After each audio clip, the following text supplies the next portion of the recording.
Good evening and welcome back to You Talk. So, how good's power, hey? Or a brief examination of why corruption is so enticing. Informed by someone who's been in therapy recently and has had some weird thoughts. So, we were talking about the big lie and cui bono and how throughout history, um, a key factor in making decisions that run contrary to your duty as a member of society come down to personal gain. But personal gain's a bit of a weird one. If the exercise of power for power's sake is what you really want, then go to a kink club. If what you want is money, private enterprise pays far better than being a parliamentarian or a senator. If you want to decide lives, why the hell would you study the law, become a judge, maybe become like Chief Justice, when instead you could just become a nurse for far less pay and still get your kicks? I was talking with my therapist yesterday afternoon about the fact that I'm profoundly worried about the health of a friend right now, and that the concept that they might die one day is leaving what feels like a lead sinker in the pit of my stomach. Classical techniques of psychological analysis tell us that when we fixate on death, it's often not actually really about the other person. When we fixate on death, it often comes down to a fear of our own impermanence as humans. The idea that one day we too will breathe our last. That one day, hopefully far in the future after that, we'll be spoken of for the last time. Unless you're our boy Anus here, who provides top quality copper ingots. We're never going to stop talking about that bastard. But it made me think. Wait, who? Anus here, you know, the Babylonian guy with the copper ingots, where we have like a bunch of different stone tablets saying you ripped me off. I don't know that guy. Okay, Consider that okay. what you're talking about might be esoteric even for me. Honestly, it's an internet meme at the moment, so Oh, I okay, I think just you need missed to it get then. on. Yeah, yeah. But honestly, being a parliamentarian or a senator, holding positions of power and positions of public office, it's stressful. The pay's not great. Okay, I Why gotta would you say want something to here. worry? I gotta ask because like I don't get power for power's sake. I don't get it. To No, me, neither. I think okay, power is useful. It's a tool. That's how Mm-hmm. I see power. It's a tool to get Power is a something tool to done. make the world that you want to see. Yeah, it's a means to an end. And I don't get I don't get how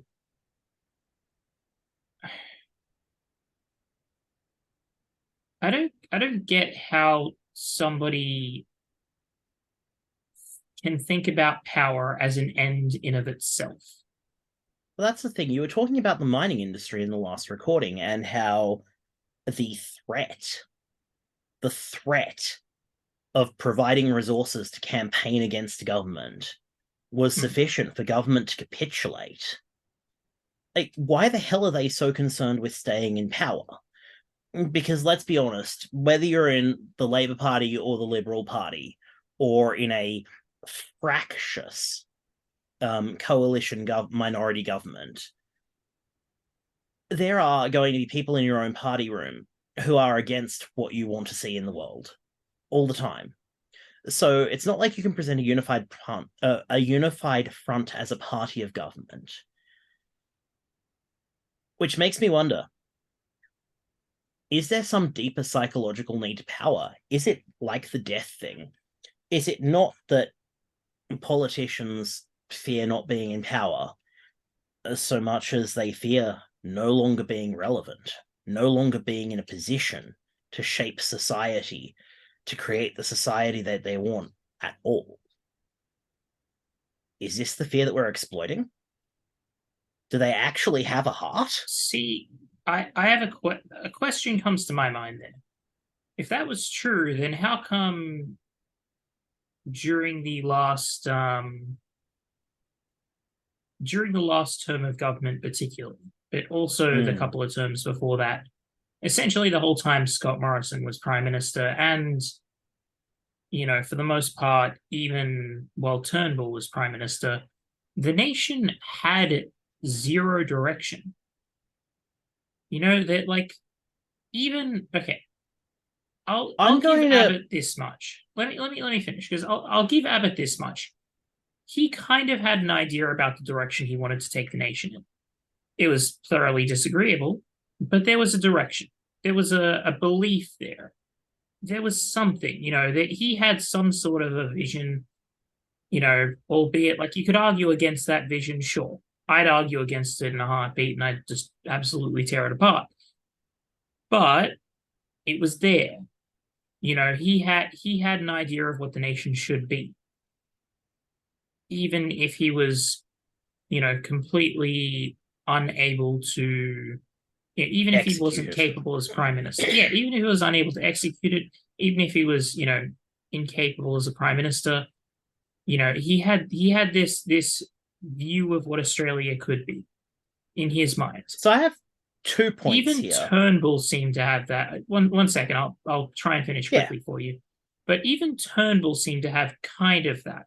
He had the idea, like he had at least ideas that he thought this might be the way to go.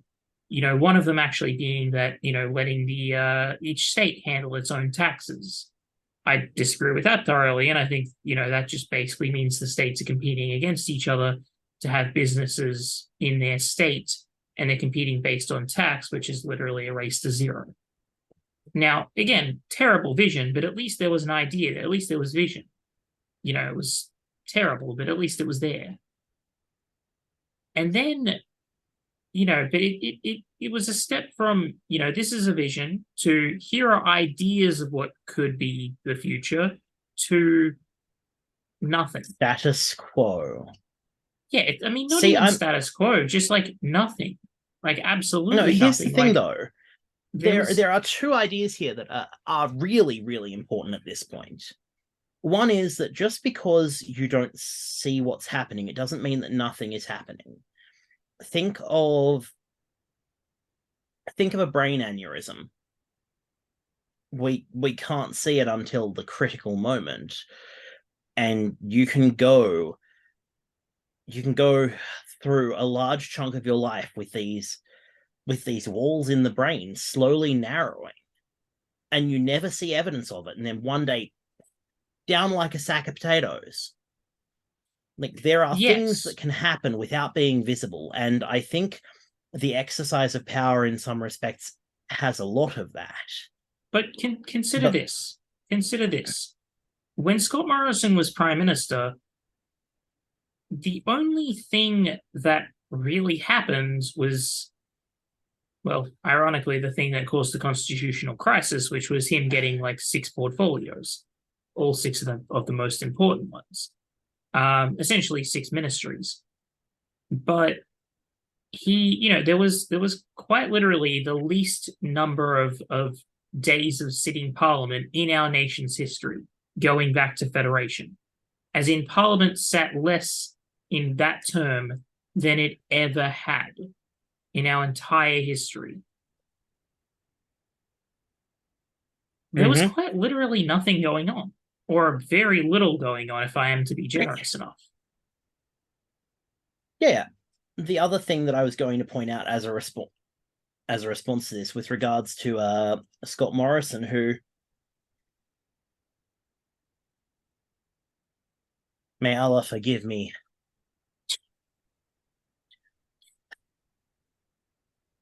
had about the mental vigor of a yellow Labrador. Actually, that's a lie. A yellow Labrador will show you loyalty and will get out of bed for food. They'll get out of bed just for hugs. Yeah, yeah. I don't think anyone wanted to hug Skirmo. Oh God. But in any case, Yeah. consider that the Liberal Party at that point, the apparatus, acted to preserve its status quo to remain in a position of relevance. It fronted a candidate that, by virtue of having no grand ideas, could potentially be inoffensive, and in doing so offended the Australian people anyway. But, I can see how that happened. But again, parties aren't But that's still humans. So just power for power's sake. someone in the corridors of power thought we need to stay relevant. It is an existential threat to us to not be relevant. But that's still just power for power's sake, though. That's power not to do anything at all with it. And see that I just don't get. I don't understand. It's like, what's the end goal? But there is no end goal. See, that to me just fundamentally makes zero sense. I can't understand it. Neither. Well, This is actually, this there is is sort of why I'm asking these questions. It's like, what is there in staying in government that makes people so scared to lose the position of being in government? there is one possibility that comes to mind, and the only reason I can vaguely understand this is because I've had a lot of personal experience with somebody who is like this: narcissism. Because people who are narcissistic, they want to be the center of attention.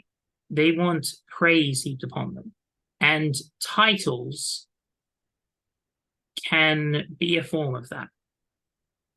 And so Yeah. if we follow the idea of it being narcissism, then it does make a degree of sense. Scott Morrison having 6 ministries, 6 titles. He is the minister for, home affairs and the treasurer and this and that, and also the prime minister. I mean, look, I wouldn't want to offend, my boy Caesar from Beyond the Grave, because, I do, albeit have a few issues with some of his actions. I do think ultimately he was trying to do some good. But, I will say that he enjoyed a title or two, such as, liberator of Rome, father of the fatherland. That's, I mean, he got a lot of titles when he was dictator. He was The kind of, ultimate in a way, that guy. the ultimate from that being that the word Kaiser is still used in parts of the world to refer to a supreme leader, for That's true. Julius Kaiser. Yeah. Yeah, that's true. That is how you swing your dick through history with style. Yeah, so I guess the only conclusion that we have been able to come to is that Politics attracts a very specific type of psychological imbalance. What psychological imbalance that may be, perhaps we are not qualified to say. But imagine, I guess, the integrity that you could act with if your response to this threat was, fine, run your ad campaign. I don't care. I can just fuck off and do a real job, or I can go on vacation for a while. I did my part for the country. I know I acted right. Imagine what you could do if the threat of irrelevance just didn't mean anything. well, I mean, basically what it sounds like you're asking is, How good is imagine power? imagine well, and if we're asking how good is power, it depends on the context you find yourself in when you have that power. And that context is defined by you, the person. and not by the expectations of the populace, not by media coverage, not by whatever in the news cycle has captured the public imagination, not by the political donations you might draw in. And the biggest question that will determine that actually is, for what are you willing to lose power?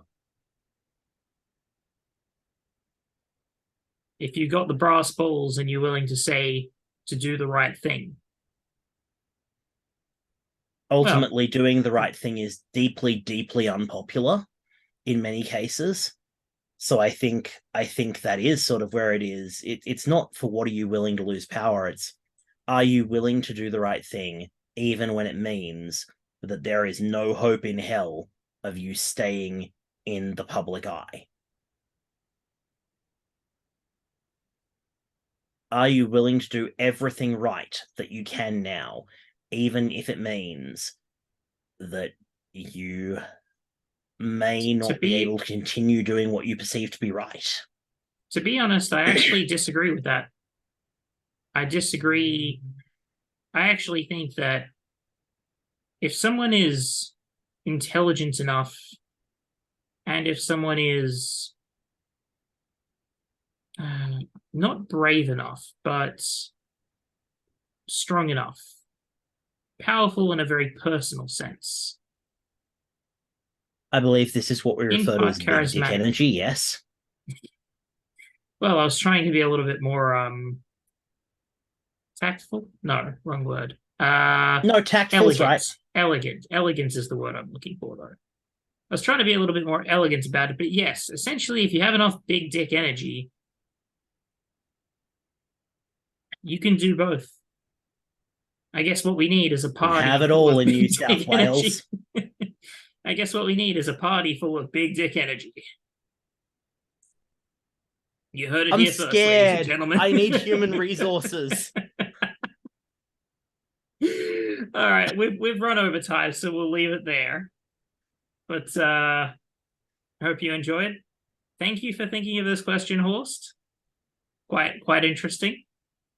Yeah, it's a bit of a weird deviation for therapy to be useful in this problem space, but I'll take it. Everyone go to therapy. You might have weird insights. All right. Take care, everyone. See y'all.